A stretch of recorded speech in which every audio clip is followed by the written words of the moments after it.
भाई बहनों को नमस्ते। हार्टफुलनेस की बुक रीडिंग सेशन में सभी का स्वागत है। चलिए आज के सत्र की शुरुआत करते हैं। आज के सुविचार, आज के इस गीता सत्र की शुरुआत करते हैं।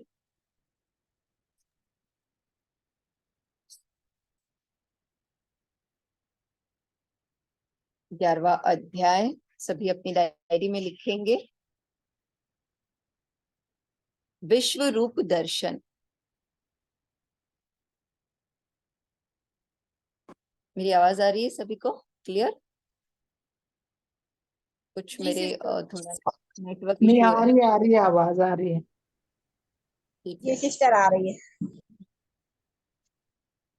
सभी सत्र के अनुशासन को बनाए रखेंगे। अगर कुछ प्रश्न बीच में आते हैं, कुछ पूछना है तो अपनी डायरी में लिखेंगे और सत्र के अंत में हम उसको सुनेंगे। आज का हमारा 11वां अध्याय विश्व रूप दर्शन। तो यहाँ अर्जुन को 11वें अध्याय तक आते आते एक इच्छा हुई कि प्रभु आप कौन हैं? मुझे तो मित्र ही पता था, ये आप अपना असली रूप हमें दिखाएं। और कृष्ण ने उनको दिखाया भी। क्यों? वो डिजर्व करते हैं। वे सरल, प्रेमी और सरेंडर थे। अर्जुन उनको बिल्कुल सरेंडर थे, प्रेम था। और प्रेम का पहला रूल क्या है? सभी लिखेंगे अपनी डायरी में। जिसे प्रेम करते हैं उसका सुनना, बिना अगर मगर करे।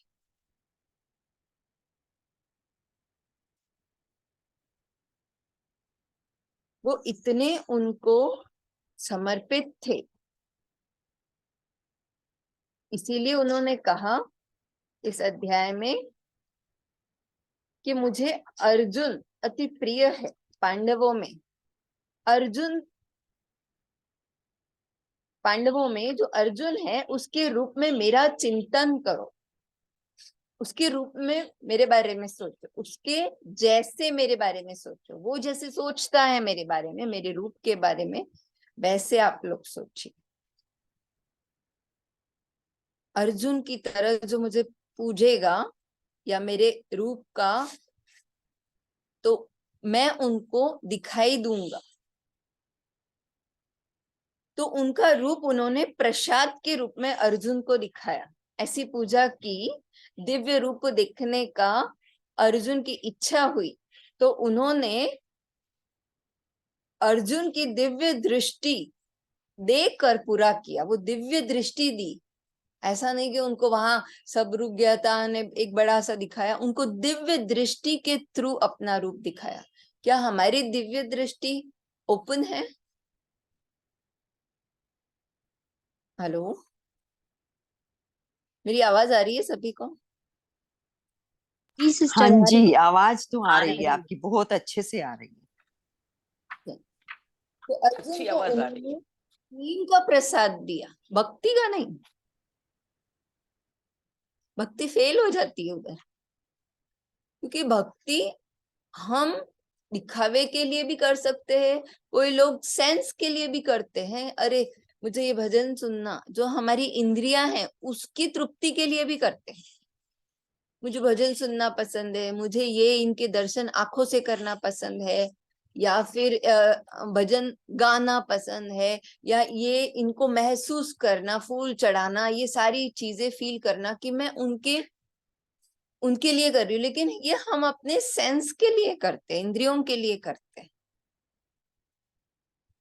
अर्जुन को उन्होंने प्रेम का प्रसाद दिया। जब उन्होंने मांगा कि प्रभु अपना दर्शन दिखाओ मुझे, आप कैसे हो, तो उन्होंने दिव्य दृष्टि से उनको दर्शन कराया। अब आगे पढ़ते हैं कि विराट विश्व रूप पचेगा भी नहीं। श्लोक नंबर 57 लिखेंगे अपनी डायरी में। कि विराट विश्व रूप जो उन्होंने अर्जुन को दिखाया, वो बोला कि मैं रखूंगा, तू पचेगा भी नहीं अगर देख लिया तो।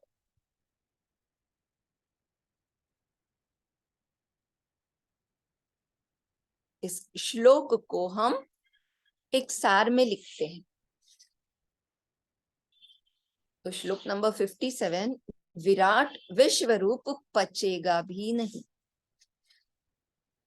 अल्लाह, यह विराट दर्शन मुझे सहन भी कैसे होगा। छोटे सगुण सुंदर रूप के प्रति मुझे जो प्रेम मालूम होता है, जो अपनापन लगता है, जो मधुरता मालूम होती है, उसका अनुभव विश्व रूप देखने में कदाचित न हो। यही स्थिति अर्जुन की हो गई। वह थर-थर कांपते हुए अंत में कहता है, हे भगवान, अपना वही पहले वाला मनोहर रूप दिखाओ। अर्जुन अपने अनुभव से कहता है कि विराट स्वरूप देखने की इच्छा मत करो।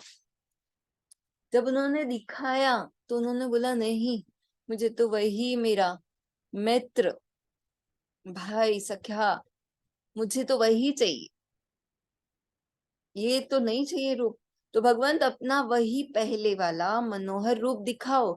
और अर्जुन ने अपने अनुभव से कहा कि विराट स्वरूप देखने की इच्छा मत करो। What does it mean? क्या देख लिया? क्योंकि ये विराट विश्व रूप पचेगा भी नहीं। यही अच्छा है कि ईश्वर जो तीनों काल और तीनों स्थलों में व्याप्त है, वैसे ही रहे। आप जो जहां है, जिस रूप में है, आप वैसे ही रहे। ये रूप नहीं, इसकी हमें इच्छा भी नहीं करनी। तो बस सिमट कर यदि धधकता हुआ गोला बनकर मेरे सामने आ खड़ा, तो मेरी क्या दशा होगी। ये तारे कितने शांत दिखाई देते हैं। ऐसा प्रतीत होता है मानो इतनी दूर से वे मुझसे बात कर रहे हो, परंतु दृष्टि को शांत करने वाला वही तरीका यदि निकट आ जाए तो वह धधकती हुई आग ही है। मैं उसमें भस्म ही होकर रहूंगा। ईश्वर के ये अनंत ब्रह्मांड जहां है, वहां वैसे ही रहने दीजिए। इन सबको एक ही कमरे में इकट्ठा कर आनंद कर देने में क्या आनंद है। मुंबई के उस कबूतर खाने में हजारों कबूतर रहते हैं, वहां क्या मुक्तता है। वह दृश्य बड़ा अटपटा मालूम होता है। यह सृष्टि अपार नीचे यहाँ तीनों स्थलों में विभाजित है, इसी में मजा है। हर चीज की अपनी एक जगह, हर चीज एक ही जगह पे नहीं अच्छी लगती। तो जो बात कलात्मक सृष्टि को लागू है, वही कलात्मक सृष्टि पर भी लागू होती है। हमें भूतकाल की स्मृति नहीं रहती और भविष्य का ज्ञान नहीं होता। इसमें हमारा कल्याण ही है कि हम जो पीछे की चीजें हैं वो भूल जाते हैं, और जो आगे की चीज है उसका हमें नॉलेज ही नहीं। लेकिन ये हमारे लिए अच्छा है। सोचिए, हम कुछ भूल ही ना पाए। सोचिए, कई जन्मों जन्मों का हमको याद रहे, कैसी हमारा जीवन एक जहर की तरह हो जाएगा, एक जहन्नुम बन जाएगा कि पिछले कितने सालों का हमको सब याद रहा। तो और अगर भविष्य पता चला, तो अगर ये चीज हमारे अंदर इंस्ट्रूमेंट डाला होता, न भूलने का और जानने का, तो इधर से पीछे से तो क्लीन नहीं हो रहा है और आगे से और आता जा रहा है, आता जा रहा है। क्या हमारा जीवन होता। कल्पना कराए कभी। लोग कहते हैं हमें कुछ याद नहीं रहता, भूल जाते हैं, हमको भूलने की बीमारी है। यह है पेज नंबर 188।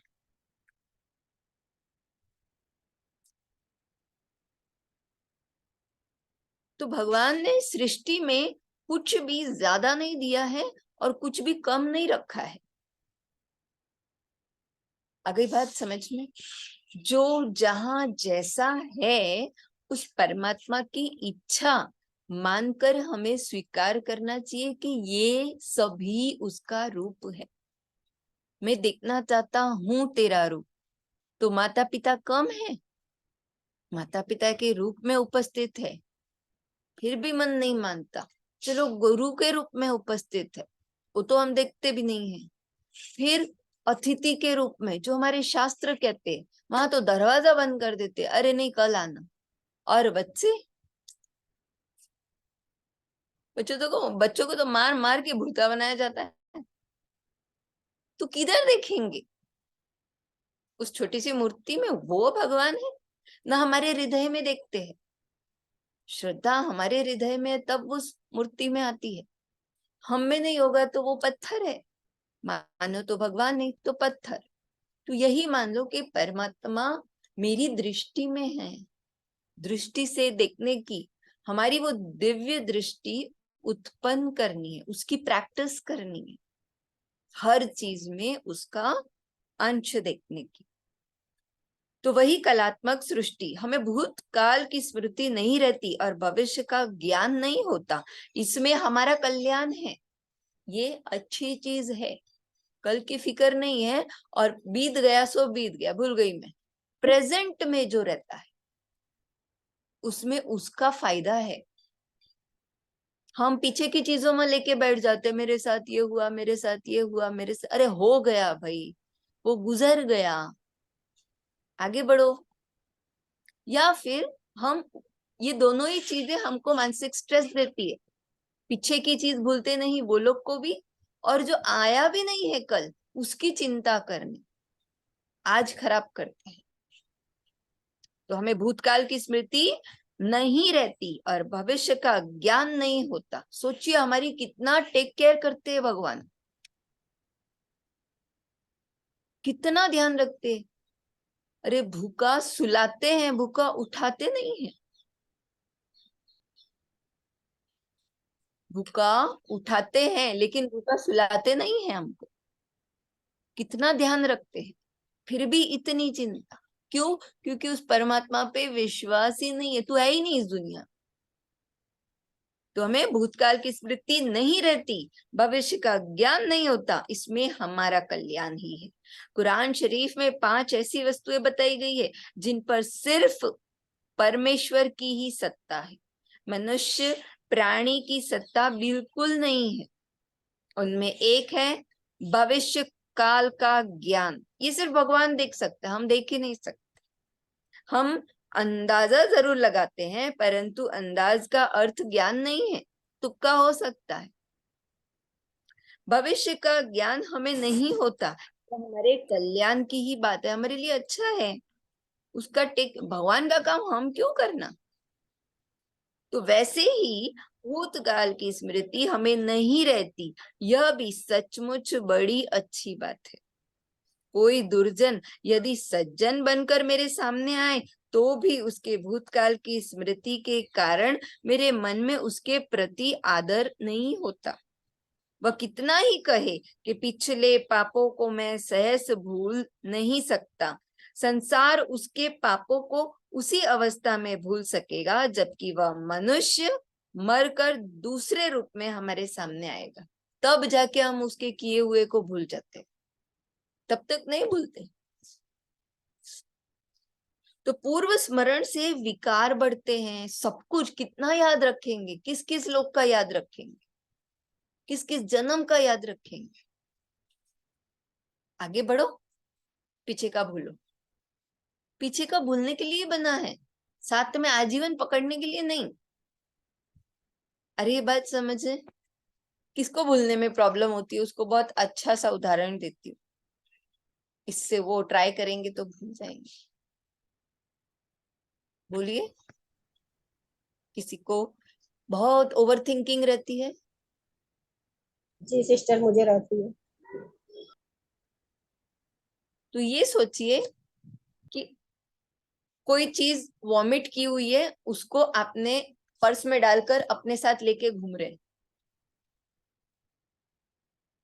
बदबू हमारे बगल से आ रही है तो हम आगे नहीं बढ़ पा रहे। हो गया, निकल गया वो वॉमिट होके, तो उसको ले लेके क्यों घूमना, भले पनीर खाया हो। अरे बात समझ में, हम फ्लश करते हैं उसके चले जाने के बाद। तो इसे लाइफ में फ्लश करने का एक बटन रखो, ये जो शाम की क्लीनिंग है, ये हमारे सारे इमोशनल जो भाव है उनको हम क्लीन कर सकते हैं। ये उसी के लिए बनी है। आप क्लीनिंग करते हैं? सिस्टर करते हैं रेगुलर, विदाउट फेल करिए। जी प्रिसेप्टर के पास जाके सिटिंग लीजिए। जी। अपने आप पे आज का मास्टर का मैसेज क्या था? अपने ऊपर कार्य। हमको उसमें इंटरेस्ट ही नहीं है कि हम अपने आप को कैसे बेटर बन। क्लियर? जी आज पर पढ़िए, सब समझ में आ जाएगा। न समझ आए तो मुझे कॉल करना, बहुत अच्छे से एक्सप्लेन कर दूंगी। पर ये स्वयं के लिए आज का मैसेज था, ये हमारे खुद के लिए। तो हमें खुद को पढ़ के उसको आत्मसात करना है।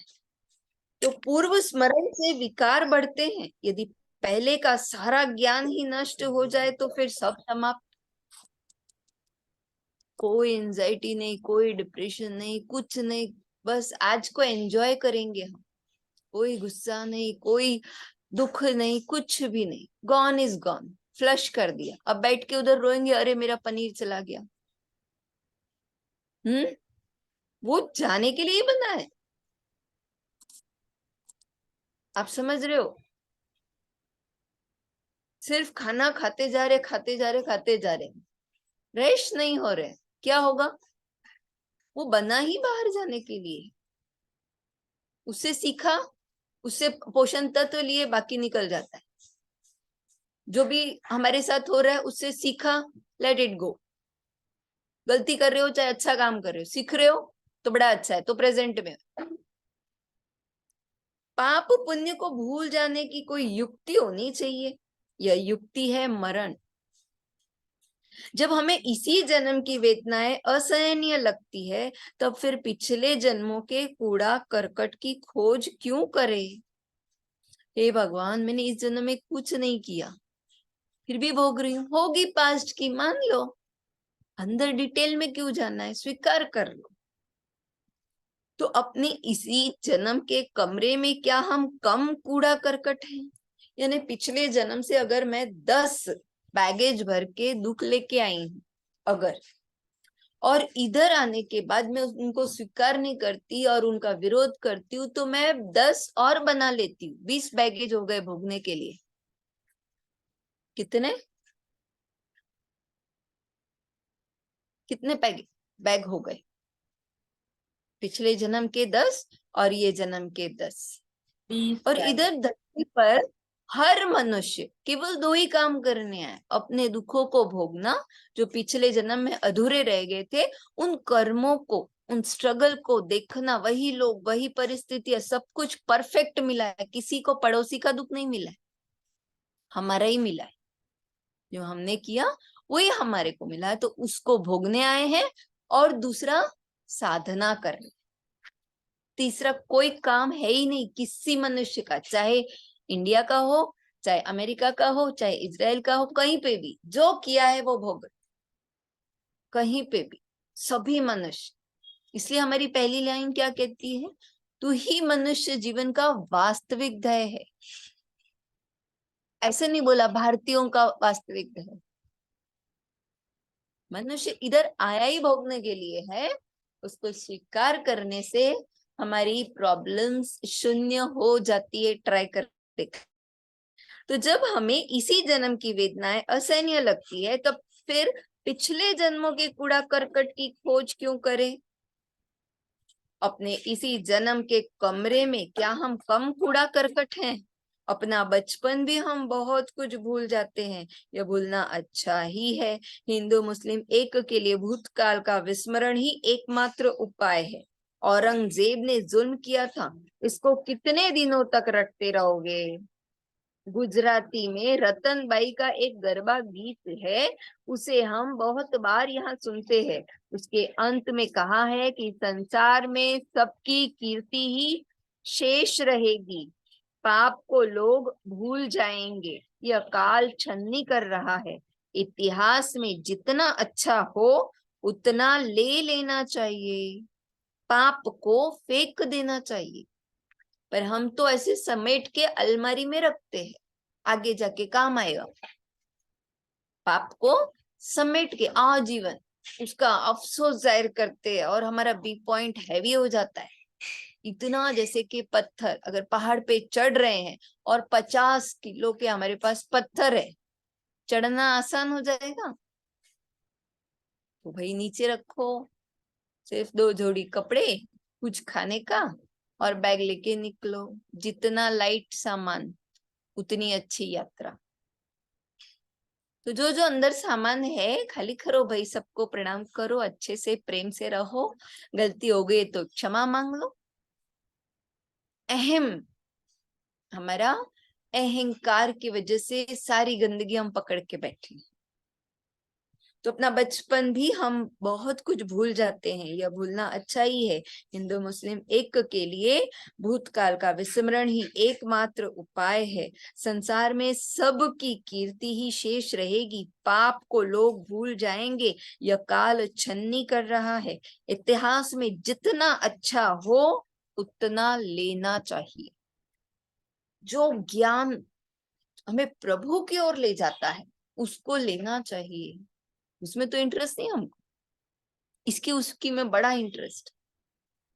जितना ज्ञान है उसको लेना चाहिए, और जो पाप है, हमारे कर्म जो हमने कर चुके हैं, अफसोस भी हुआ, उसको फेंक दो। ठीक है, अभी आइंदा नहीं करूंगी। आपको पता है जेल क्यों होती है किसी अपराधी को?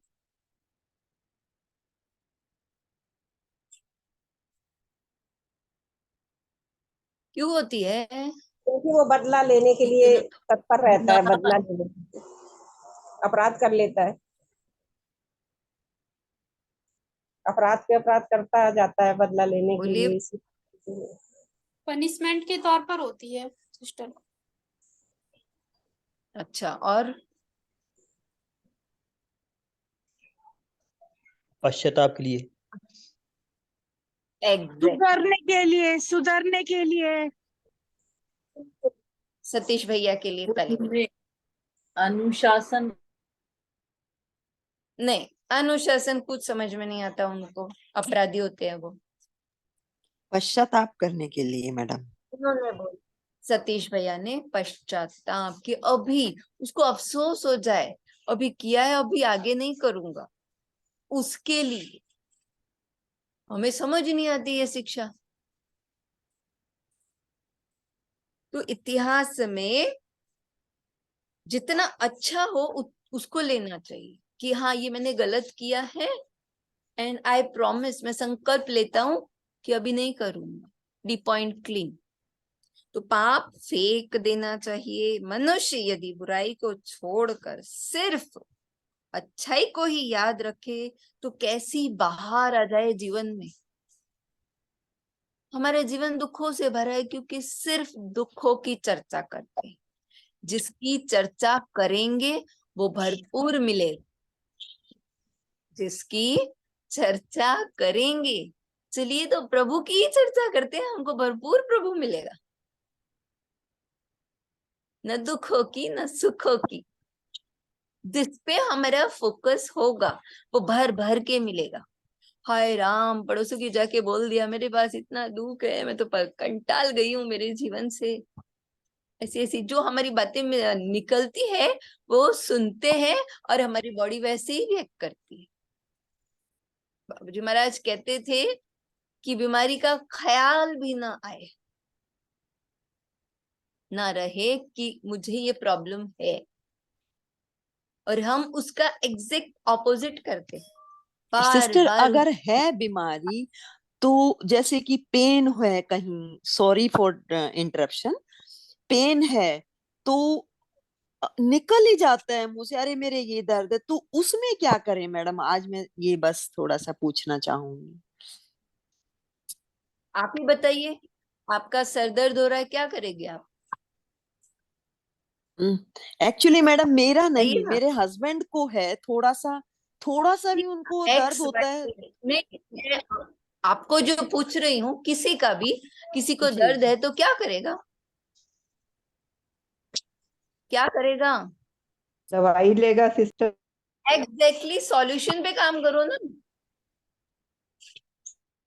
एग्जैक्टली अगर है तो उसके सॉल्यूशन पे क्या करो। मेरे सर दर्द है, मेरे सर दर्द है, मेरे सर, ये तो कोई सेंस नहीं हुआ। मेरा पेन कर रहा है, लूंगी, जिस भी तरीके से जो भी उसका सॉल्यूशन है उस पे वर्क करूंगी। Clear? And then forget it. तो मनुष्य यदि बुराई को छोड़कर सिर्फ अच्छाई को याद रखे तो कैसी बाहर आ जाए, परंतु ऐसा नहीं होता। इसीलिए विस्मृतियों की बड़ी आवश्यकता है। इसके लिए भगवान ने मृत्यु का निर्माण किया। अब ये इंसान भूलेगा कैसे? तो मृत्यु की इजाद हुई कि भाई मरने तक ही याद रहेगा, उसके बाद नए जन्म में चेतना में से सब डिलीट। तो सारांश यह है कि जगत जैसा है वैसा ही मंगल है। इस काल स्थाल सलात्मक जगत को एक जगह एकत्रित करने की जरूरत नहीं है। अति परिचय में मजा नहीं है।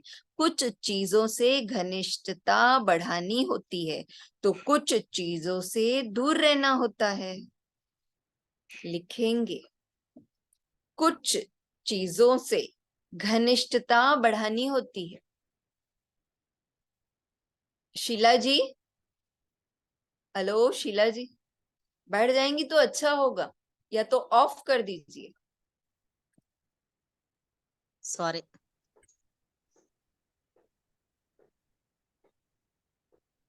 ये भगवत गीता है, जितना रिस्पेक्ट दे के सुनोगे। कल ही बताया था कि जिसका जैसा भाव होगा। जब भगवान कृष्ण बता रहे थे तो अर्जुन कपड़े नहीं सुखा रहे थे, पूरा अपना फोकस दिया था उनको, पूरा अपना ध्यान दिया था। जिसको प्रेम करते हैं उसको सुनते हैं, उसकी सुनते हैं। तू बोलता रहे मैं अपना काम करूंगा, ऐसा नहीं था उनका। तो दिस इज एक धर्म किताब है हमारी, उसको एटलीस्ट रिस्पेक्ट देके सामने बैठ सकते हैं तो बैठे, वरना चलना फिरना है तो बहुत कुछ है। ये तो एक जगह बैठ के हम इसको सुन सकते हैं तो ये उसको सम्मान दे रहे कि प्रभु आप जो बोल रहे हैं मुझे वो करना है। तो सारांश यह है कि जगत जैसा है वैसा ही मंगल है। इस काल स्थलात्मक जगत को एक जगह एकत्रित करने की जरूरत नहीं है। अति परिचय में मजा नहीं है। कुछ चीजों से घनिष्ठता बढ़ानी होती है तो कुछ चीजों से दूर रहना होता है। किससे करीब? प्रभु राम कहते हैं कि हर इंसान में अच्छाई देखो। अच्छे देखने की दिव्य दृष्टि से करीब होना चाहिए, ईश्वर के करीब होना चाहिए। कहते हैं ना, संस्कार से बड़ी होती है संगत। आप किसके करीब है उसके कुछ लक्षण आ जाएंगे। तो कुछ चीजों से घनिष्ठता बढ़ानी होती है। क्या आपके लाइफ में इम्पोर्टेंट है, इसकी उसकी बुराई करने में मजा आता है तो आपकी घनिष्ठता उधर है, वो आनंद आता है। परमपिता परमेश्वर की साधना करने में उस मनुष्य को आनंद नहीं आता। तो कुछ चीजों से घनिष्ठता बढ़ानी है, ईश्वर के करीब रहना है, तो कुछ चीजों से दूर रहना है, इसकी उसकी बुराई से। गुरु होगा तो नम्रता पूर्वक दूर बैठेंगे, परंतु माँ की गोद में जाकर बैठेंगे। जिस मूर्ति के साथ की जरूरत हो वैसा करना चाहिए। फूल को हम निकट ले परंतु आग से बच के रहते हैं। तारे दूर से ही सुंदर लगते हैं, यही हाल सृष्टि का है। अति दूर वाली वह सृष्टि अति निकट लाने से हमें अधिक आनंद होगा, ऐसी बात नहीं है। जो चीज जहां है उसे वही रहने देने में मजा है। जो चीज दूर से रम्य मालूम होती है वह निकट लाने से सुखदायी ही होगी, ऐसा नहीं कर सकते। वह उससे वही दूर रखकर उसका रस चखना चाहिए। ढीठ बनकर बहुत घनिष्ठता बढ़ाकर अति परिचय कर लेने से कुछ सार नहीं है। तो जैसे प्रेम करते हैं उससे थोड़ी सी दूरी हो जाए तो मन और तड़पता है मिलने के लिए। तो परमात्मा से अगर प्रेम है तो थोड़ा दूर भला, पर दृष्टि हमेशा उसके ऊपर रहनी चाहिए। ये दृष्टि डेवलप करनी है कि तू सब जगह है। ये जो गोपियां थी, तो कृष्ण एक गोपी के साथ था, तो वो दूसरी कहती है नहीं नहीं तेरे नहीं मेरे साथ था।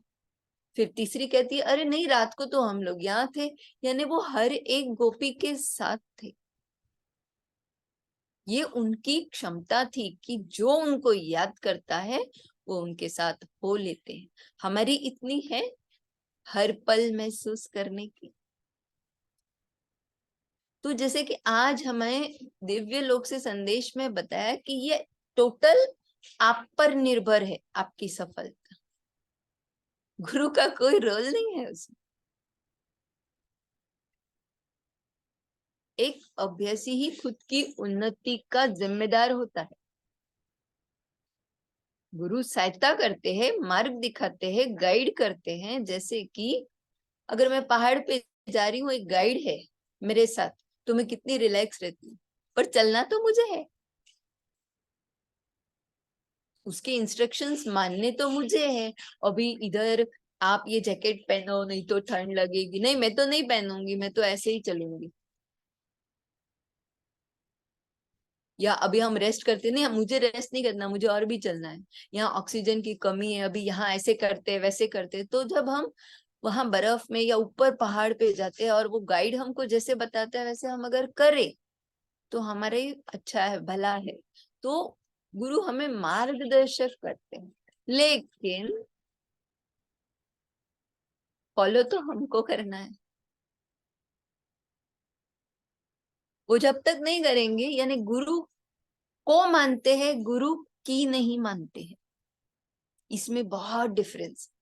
इनको गुरु मान लिया लेकिन इनकी मानेंगे नहीं।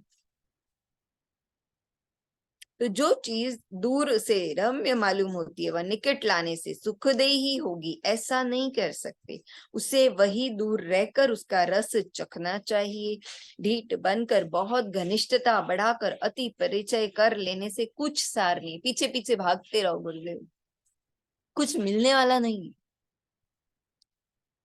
मिला किसी को हीरे मोती, मिले तो साधना से। तो सारांश यह है कि तीनों काल हमारे सामने खड़े नहीं है, सो अच्छा ही है। तीनों कालों का ज्ञान होने से आनंद अथवा कल्याण होगा ही, ऐसा नहीं कह सकते।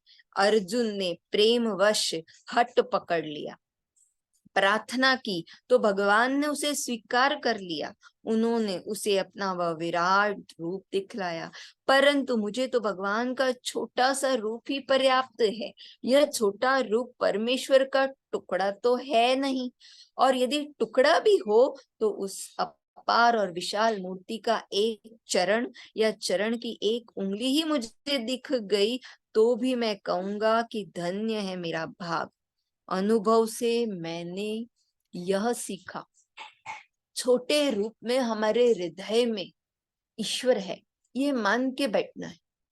उस प्रकाश के रूप में, उस रोशनी के रूप में हमारे हृदय में पहले से विराजमान है। अभी अभी नहीं आए हैं कि 3 सिटिंग ले और अभी से आए, नहीं, पहले से अंदर।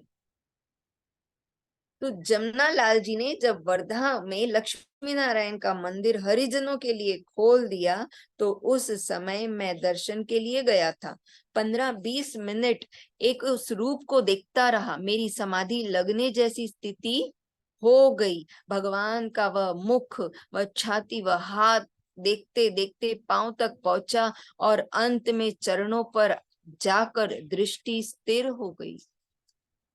गोड़ तुझी चरण सेवा, मधुर तेरी चरण सेवा, यही भावना अंत में रह गई। यदि छोटे से रूप में यह महान प्रभु न समाता हो तो फिर उस महापुरुष के चरण ही दिख जाना पर्याप्त है। अर्जुन ने ईश्वर से प्रार्थना की, उसका अधिकार बड़ा था, उसकी कितनी घनिष्ठता होगी, सोचिए अर्जुन की कितना प्रेम, कैसा सखा भाव था। मेरी क्या पात्रता, मेरे लिए तो चरण ही बस है, मेरा अधिकार उतना ही है कि मुझे तेरे चरणों में आके शांति प्राप्त होती है। तो श्लोक नंबर 58, सर्वत्र सार, आखिरी श्लोक है 11वें अध्याय का, सर्वत्र सार, 58 श्लोक। उस परमेश्वर के दिव्य रूप का जो वर्णन है उसमें बुद्धि चलाने की मेरी इच्छा नहीं है। इसीलिए कहते हैं गुरु या ईश्वर के सामने जाओ तो अपनी बुद्धि को साइड में रख के जाओ, उधर बुद्धि की जरूरत नहीं है। तो उस परमेश्वर के दिव्य रूप का जो वर्णन है उसमें बुद्धि चलाने की मेरी इच्छा नहीं है, उसमें बुद्धि चलाना पाप है। विश्व रूप वर्णन के उन पवित्र श्लोकों को हम पढ़े और पवित्र बने। बुद्धि चलाकर परमेश्वर के उस रूप के टुकड़े किए जाए, यह मुझे नहीं भाता। वह अघोर उपासना हो जाएगी। अघोरपंथी लोग शमशान में जाकर मुर्दे चीरते हैं और तंत्रोपासना करते हैं, वैसे ही वह क्रिया हो जाएगी। परमेश्वर का यह वह दिव्य रूप विश्वतच्च श्रुत विश्वत्मो मुख विश्वतो बाहुरत विश्वतस पात, ऐसा यह विशाल और अनंत रूप उसके वर्णन के श्लोकों को गाए और गाकर अपने मन निष्पाप और पवित्र बनाए। तो परमेश्वर के इस सारे वर्णन में केवल एक ही जगह बुद्धि विचार करने लगती है। परमेश्वर अर्जुन से कहते हैं कि अर्जुन, ये सभी मरने वाले हैं और तू निमित्त मात्र हो जा, सब कुछ करने वाला तो मैं हूं। यही ध्वनि मन में गूंजती रहती है जब यह विचार मन में आता है कि हमें ईश्वर के हाथों का एक औजार बनना है। तो बुद्धि सोचने लगती है कि ईश्वर के हाथ का औजार बने कैसे, कृष्ण के हाथ की मुरली कैसे बनूं। स्वयं को खाली करके लिखेंगे डायरी में, शून्य विचार, शून्य इच्छाएं, और वो आपका इस्तेमाल करेंगे। आपके अंदर से मीठी मीठी बांसुरी बजेगी, तब तक नहीं बजेगी जब तक अंदर से ठोस होंगे।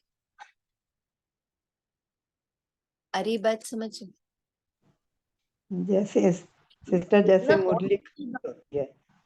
ईश्वर को देखना कौन सी बड़ी बात है। आंखें बंद करो और अंदर उनका रूप प्रकाश के रूप में देखो। लेकिन ईश्वर के का औजार बनना, एक टूल बनना उनका, कि कैसा होता होगा वो टूल जिनको ईश्वर इस्तेमाल करते हैं, अंदर से खाली, शून्य विचार, शून्य इच्छाएं। तो कृष्ण के हाथ की मुरली कैसे बनूं? वे अपने होठ से मुझे लगा ले और मुझसे मधुर स्वर निकाले, मुझे बजाने लगे, ये कैसे होगा? मुरली बनना यानी पोला बनना, पर मुझ में तो विकार और वासनाएं ठसाठस भरी हुई है। ऐसी दशा में मुझ में से मधुर स्वर कैसे निकलेगा? मेरा स्वर तो दबा हुआ निकलता है। मैं घन वस्तु हूँ, मुझ में अहंकार भरा हुआ है, मुझे निरअहकार होना चाहिए। जब मैं पूर्ण रूप से मुक्त पोला हो जाऊंगा तभी परमेश्वर मुझे बजाएंगे। परंतु परमेश्वर के होठों की मुरली बनना बड़े साहस का काम है। यदि उसके पैरों की जुतियां बनना चाहूं तो भी आसान नहीं है। परमेश्वर की जूती ऐसी मुलायम होनी चाहिए कि परमेश्वर के पाँव में जरा सा भी घाव न लगे। परमेश्वर के चरण और कांटे कंकड़ के बीच मुझे पड़ना है। मुझे अपने को कमाना होगा, अपनी खाल उतार कर उसे सतत कमाते रहना होगा, मुलायम बनना होगा। अतः परमेश्वर के पाँव की जूती बनना भी सरल नहीं। परमेश्वर के हाथ का औजार बनना हो तो मुझे 10 सेर वजन का लोहे का गोला नहीं बनना चाहिए। तत्पश्चात किसान पर अपने को चढ़ाकर तेज धार बनानी होगी। ईश्वर के हाथ में मेरी जीवन रूपी तलवार चमकनी चाहिए। यह ध्वनि मेरे बुद्धि में गूंजती रहती है। भगवान के हाथ का एक औजार बनना है, इसी विचार में निमग्न हो जाता हूँ। अब यह कैसे किया जाए, इसकी विधि स्वयं भगवान ने अंतिम श्लोक में बता दी है। श्री शंकराचार्य ने अपने भाष्य में इस श्लोक का सर्वार्थ सार, सारी गीता का सार कहा है। वह कौन सा श्लोक है? वह है मत कर्म कृतम परमो मद भक्त संगर्वर्जित निर्वैर सर्वभूतेषु यह सह मामेति पांडव। यानी हे पांडव, जो सारे कर्म मुझे समर्पण करता है, मुझ में परायण रहता है, मेरा भक्त बनता है, आसक्ति का त्याग करता है और प्राणी मात्र में द्वेष रहित होकर रहता है, वह मुझे पाता है। कितना सुंदर। वे कहते हैं कि हे पांडव, जो सारे कर्म मुझे समर्पित करता है, खाना बनाना, जॉब पे जाना, एवरीथिंग, ईच एंड एवरीथिंग जो मैं कर रहा हूं वो मैं नहीं, तू कर रहा है, उसको समर्पित कर देता है। मुझ में परायण रहता है, सतत स्मरण में रहता है, मेरा भक्त बनता है, मेरी ध्यान साधना करता है, आसक्ति का त्याग और प्राणी मात्र में हर किसी के प्रति प्रेम, दया, करुणा रहती है, वह मुझे प्राप्त कर लेता है। इतना आसान रास्ता। तो जिसके संसार में किसी से बैर नहीं, जो तटस्थ रहकर संसार की निरपेक्ष सेवा करता है, जो कुछ भी करता है सब कुछ ईश्वर को अर्पित कर देता है, मेरी भक्ति से सराबोर, क्षमावान, निसंग, विरक्त, प्रेममय जो भक्त है, वह परमेश्वर के हाथ का औजार बनता है। यही इसका सार है। एक और चीज जो यहाँ पे लिखी है वो हमसे होती नहीं है, क्षमावान। हमारा जीवन किसी ने हेल बना दिया, लेकिन फिर भी उसको धन्यवाद देख के क्षमा करते हैं। तो ये हुआ हमारा 11वां अध्याय, विश्व रूप दर्शन समाप्त। चलिए, आपके कोई प्रश्न उत्तर है तो आप हमें बता सकते हैं, पूछ सकते हैं। कल हम पढ़ेंगे 12वां अध्याय, सगुण और निर्गुण भक्ति। इस सत्र में कुछ न समझ आया हो तो प्रश्न पूछ सकते हैं। तेजस्विनी जी। सिस्टर ये वाला बता दीजिए, मुझे अपने को कमाना होगा। बिल्कुल, जैसे कि आज के संदेश में गुरुदेव ने बताया, उस चीज को ग्रहण करने के लिए मुझे वैसा ग्रहणशील होना पड़ेगा, अपने पे काम करना पड़ेगा। Work on your self and you can create magic. खुद पे काम करना हो। ये सारी बुराइयां हैं हम में, इनको हटा के ये पांडव को जो बता रहे हैं कि समर्पित, मुझे सतत स्मरण में रहता है, मेरा भक्त रहता है, आसक्ति का त्याग करता है, प्राणी मात्र हर जीव जंतु से प्रेम करता है, वह मुझे पा लेता है। तो ये काम किस पे करने हैं? भगवान पे? खुद पर। किस पे कर? तो खुद पे करने हैं ना, यस। अपने ऊपर काम करना है। हम उस परमात्मा के रूप है, लेकिन हम में और भी कुछ मिक्स है, क्रूरता, क्रोध, घमंड, ये सारी चीजें मिक्स है हमारे अंदर। अब वो परमात्मा के जो गुण है वही रखने हैं हमारे अंदर, प्रेम, दया, करुणा, ह्यूमैनिटी। हाँ sister Tejaswini ji. Hello. Thank you sister. हाँ sister Tejaswini ji.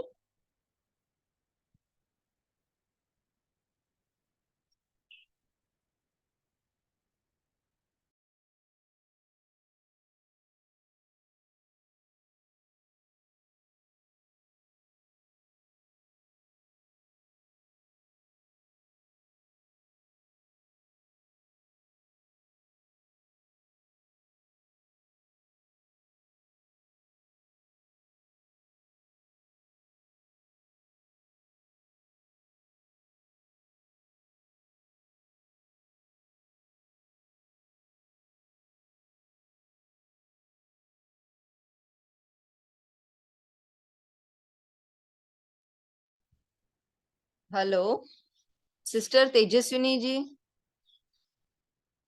Hello sister, मेरी आवाज आ रही है आपको?